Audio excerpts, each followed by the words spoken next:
Welcome back to The Explainer. Today, we're diving straight into something incredibly exciting, a masterclass roadmap for building GeoAI. We're going to take you all the way from the absolute bare-bones setup, literally getting your digital hands dirty with raw spatial data, right up to engineering fully autonomous spatial AI agents. Agents that can literally think and map for themselves. If you've been wanting to see exactly how artificial intelligence is reshaping our understanding of the physical world, well, you're in the right place. Let's get into it. Real quick, just to map out where we're headed, here's the agenda. We'll hit the foundations of GeoAI, move into pipelines and data preparation, tackle core spatial AI tasks, explore time, space, and interpolation, and then wrap up with the really cool stuff, the future, which means GeoAI agents. All right, part 1, Foundations of GeoAI. Think of this as our base camp setup. Looking at the first couple of chapters of our source blueprint, we've got to establish what GeoAI actually is and get our environments dialed in. And then we get to take a walk through what the authors call, and I absolutely love this term, the architecture zoo. So at its core, GeoAI is that incredibly powerful sweet spot where traditional geospatial analysis meets modern artificial intelligence. But before we train a single algorithm, we have to define those core concepts and make absolutely sure our computational environment is set up right. You literally can't process massive satellite arrays on a messy foundation. It just doesn't work. Now, stepping into that architecture zoo, the sheer variety of tools waiting for us is just wild. We've got standard CNN encoders using conv, batch, band, and ReLU blocks. We've got UNets, which are tailor-made for pixel-level segmentation. Then there are Siamese networks. These are absolutely incredible for comparing two images side by side to detect what's changed over time. And of course, YOLO architectures for lightning-fast object detection. Every single model in here is like an evolutionary response to a very specific spatial problem. Moving on to part 2, pipelines and data preparation. This is basically the factory floor of GeoAI. So, getting into chapters 3 and 4, we're walking onto that factory floor. This is where all that messy, totally unorganized raw data from the real world gets ingested, cleaned up, and fundamentally transformed into something a model can actually use.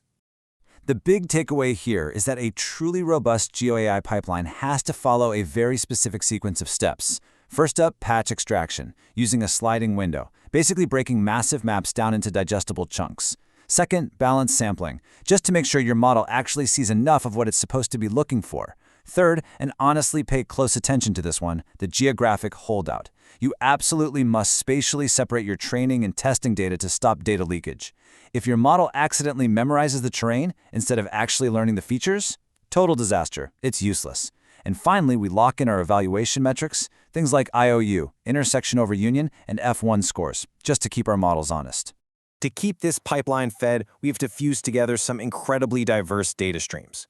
We're talking about synthesizing precise Edinburgh LiDAR elevation data, multispectral Sentinel-2 satellite imagery, OpenStreetMap building vectors, and super high-res Dutch aerial photos.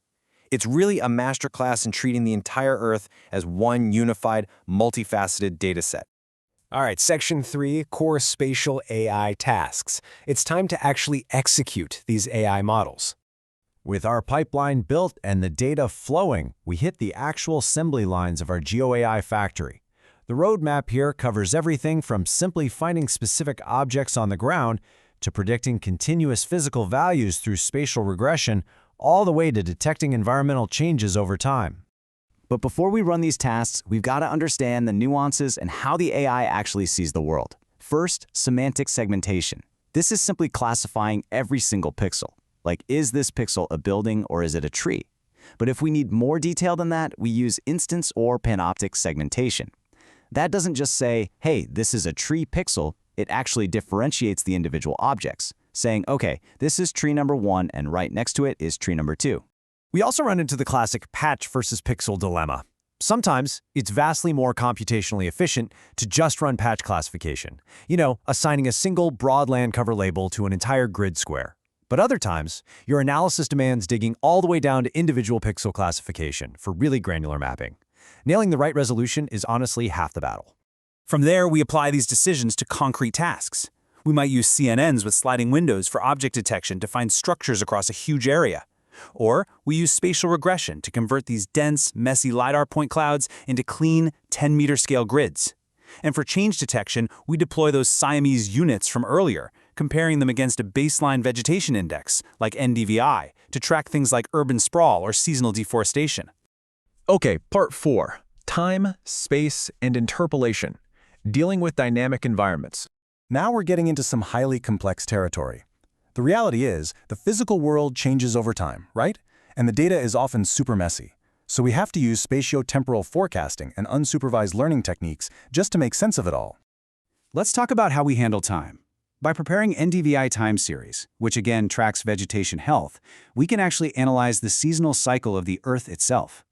Then, we feed that data into advanced models like long short-term memory networks, specifically ConvLSTMs. And what's wild is, these aren't just mapping the present anymore. They are literally forecasting the future physical state of the Earth based on past patterns. Now, what about when we're trying to group unstructured spatial data that doesn't have clear labels, say mapping out functional zones in a city? We see a massive leap in quality depending on the technique. A basic raw count k-means clustering is okay, but when you apply TF-IDF normalization, you build a much more sophisticated feature matrix. It completely transforms how effectively the AI understands those spatial relationships. And of course, what happens when clouds inevitably block our satellites? It happens all the time. We step into spatial interpolation to fix the gap-filling problem. The process is pretty elegant. First, identify the gap. Then perform automated cloud detection. And finally, this is pure AI magic, use a convolutional autoencoder to logically reconstruct the missing pieces of our map based on the surrounding context. It literally paints in the blind spots for us. Which brings us to Section 5, the future. GeoAI agents. This is the final phase of our source material, and it's where the paradigm completely shifts. Everything we've just talked about, all the architectures, all the pipelines, they get packaged up and handed over to a large language model to control. As we transition over to autonomous agents, the big question is, how does the system actually know which architecture from our vast zoo to deploy for a specific query? Like if a user asks, hey, how many new buildings were built here this year? How does the AI know it needs to string together a change detection model with an object detector? Well, the answer lies in foundation models. We're talking about heavy hitters like Meta's Segment Anything model, or SAM. There's Remote Clip for zero-shot text classification, Tessera for temporal radar and optical embeddings, and Google's Alpha Earth. These massive, pre-trained brains basically provide the underlying geographic intuition for our agents.